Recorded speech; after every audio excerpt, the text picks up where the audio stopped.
CP Radhakrishnan Bharat के नए उपराष्ट्रपति बन चुके हैं। ऐसे में यह जानना बेहद अहम है कि आखिर उपराष्ट्रपति का पद भारत की लोकतांत्रिक प्रणाली में कितना अहम है।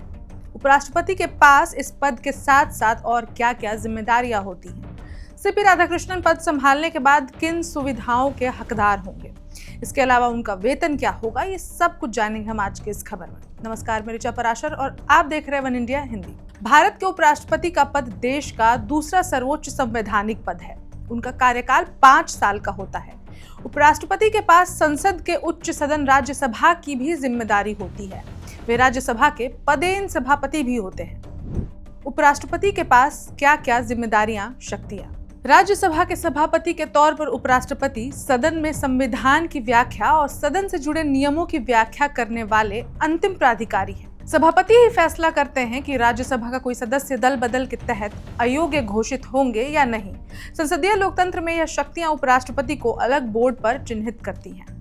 राज्यसभा की कार्यवाही संसदों को लेकर भी कई अधिकार। इतना ही नहीं, उपराष्ट्रपति के पास संसद के उच्च सदन के कामकाज को बेहतर करने की भी जिम्मेदारी होती है। ऐसे कई मौके आए हैं जब राज्यसभा के सभापति ने सदन में प्रश्नकाल में सांसदों की प्रोडक्टिविटी बढ़ाने में भी मदद की है। साथ ही सदन में विवाद की स्थिति को भी रोका और सदन की मर्यादा को कायम रखा। इसके अलावा जब कभी किसी भी राज्यसभा सदस्य के खिलाफ विशेषाधिकार उल्लंघन का नोटिस दिया जाता है तो इसमें सभापति की सहमति अनिवार्य है। यह पूरी तरह सभापति के विवेकाधिकार में है कि वे किस विशेषाधिकार उल्लंघन मामले को विशेषाधिकार समिति के पास भेजें या नहीं और इससे जुड़ी सिफारिशों को स्वीकार करें या नकार दें। कई बार संसद में कोई विधेयक पेश होता है तो इसे अलग अलग समितियों के पास भेजा जाता है। साथ ही कार्यपालिका की गतिविधियों और सरकार के खर्चों की निगरानी के लिए कई संसदीय समितियां भी बनती हैं। इनमें सदस्यों को नामित करने का अधिकार सभापति के पास ही होता है।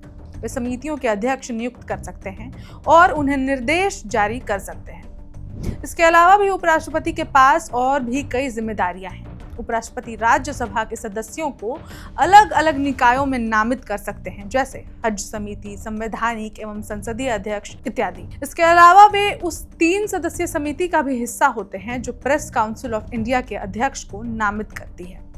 कब कब उपराष्ट्रपति कार्यवाहक राष्ट्रपति के तौर पर करते हैं काम। अगर राष्ट्रपति का पद मृत्यु, इस्तीफे, बर्खास्तगी या अन्य कारणों से खाली होता है तो उपराष्ट्रपति इस दौरान कार्यकारी राष्ट्रपति के तौर पर काम करते हैं। दूसरी तरफ अगर राष्ट्रपति बीमारी या विदेश यात्रा के कारण थोड़े समय के लिए अपना काम नहीं कर पाते हैं तब भी उपराष्ट्रपति उनके लौटने तक राष्ट्रपति का पद संभालते हैं, उसकी जिम्मेदारी लेते हैं। जब उपराष्ट्रपति पर राष्ट्रपति पद की जिम्मेदारी आती है तब वे राज्यसभा के सभापति के पद के कर्तव्यों का पालन नहीं करते हैं। उपराष्ट्रपति जब राष्ट्रपति का दायित्व संभालते हैं तो उन्हें राष्ट्रपति की सारी शक्तियां, फायदे और वेतन मिलने लगते हैं। क्या हैं उपराष्ट्रपति के वेतन भत्ते? सीधे तौर पर समझे तो उपराष्ट्रपति को इस पद के लिए कोई वेतन नहीं मिलता। उन्हें वेतन और भत्ते राज्यसभा के पदेन सभापति के तौर पर काम करने के लिए मिलते हैं। राज्यसभा के सभापति का वेतन 4 लाख रुपए और अन्य भत्तों के साथ निर्धारित है। किस किस तरह के अन्य फायदे मिलते हैं? अब रिपोर्ट्स के मुताबिक उपराष्ट्रपति को कई तरह की सुविधाएं और भत्ते मिलते हैं। इनमें मुफ्त सरकारी आवास, चिकित्सा सेवाएं, ट्रेन या हवाई यात्रा का भत्ता, लैंडलाइन और मोबाइल सेवा, निजी सुरक्षा और आधिकारिक स्टाफ का खर्च भी शामिल है। सेवानिवृत्ति के बाद उपराष्ट्रपति को हर महीने 2 लाख रुपए पेंशन मिलने का भी प्रावधान है।